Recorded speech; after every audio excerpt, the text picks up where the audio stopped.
Today I am going to give you the demonstration of determination of viscosity coefficient of organic liquid using Ostwald viscometer.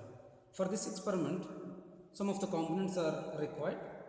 The important components are: this is Ostwald viscometer having two limbs, a big one and a narrow limb. This is a graduated pipette. This is a pipette head and this is a beaker. Then some of the chemicals we require here: the organic liquid is actually a benzene, and reference water we need, and acetone, which is a cleaning agent. To rinse the viscometer we need this, and this is a digital stopwatch.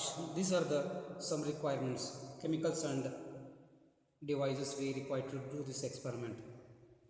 So first we have to fix this into the burette stand, and that we have immersed this Ostwald viscometer into this beaker containing a water, because the viscosity varies with the lab temperature also. To maintain the constant temperature, we have to immerse this viscometer inside the water so that temperature gets maintained. Then we have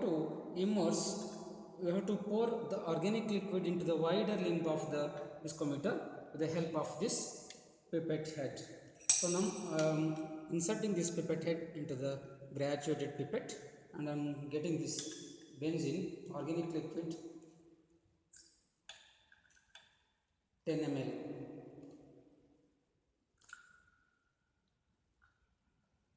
Like this we have to pipette head very carefully.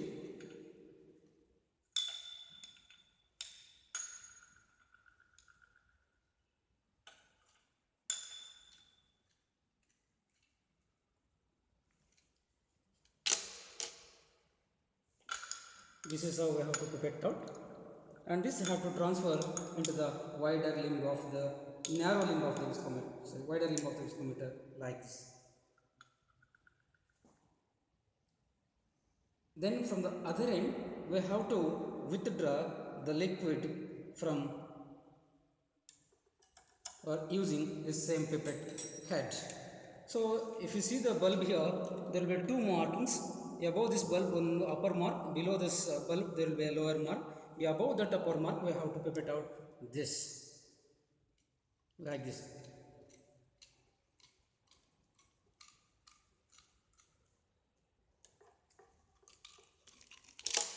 Well, now let us we have to leave it.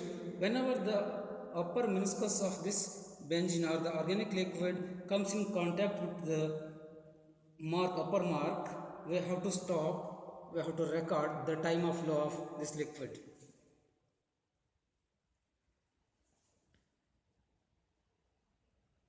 Now it teaches.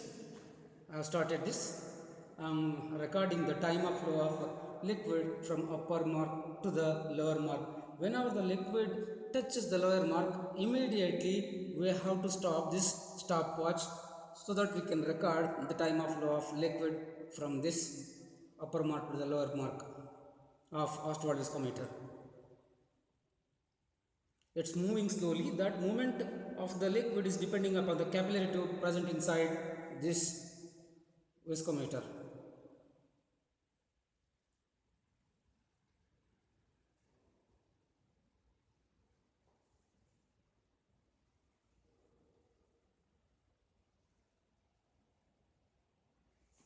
Coming down.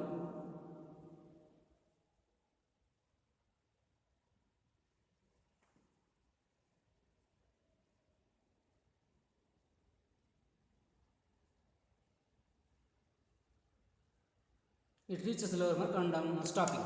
Yes. So it took 64 seconds to flow from upper mark to the lower mark. This we have to record in the tabular column. This is the tabular column for the experiment. Here, for the viscosity of our liquid, unknown liquid, first trial it took around 64 seconds. We have to repeat 2 times again, second trial and third trial, in order to get the average of, in order to nullify the percentage of error, we have to take the average of the 3 readings. So after this we have to discard the organic liquid have to wash both the limbs of the viscometer with the help of this acetone. This is acetone, a cleaning agent. Using this, we have to wash both viscometer as well as a graduated pipette, and after this we have to dry it by keeping inside the hot air oven. So after thoroughly drying this, we have to repeat the same experiment for the water. So this is the water as a reference. So the whole experiment has to be repeated for this water also. So on the record reading for the water, we have to write here the first trial, second trial and third trial, and average of all these things will give this time of flow of water from upper mark to the lower mark. After getting the viscosity readings for the water and liquid, we have to do the calculation. We have one Poisson's equation. With the help of that Poisson's equation, we are going to do this experiment. For this, we need a lab temperature and density of a given liquid and density of a water. So viscosity of water also. These four things are a given data. With the help of this given data, we are going to calculate the viscosity coefficient of a organic liquid. Thank you.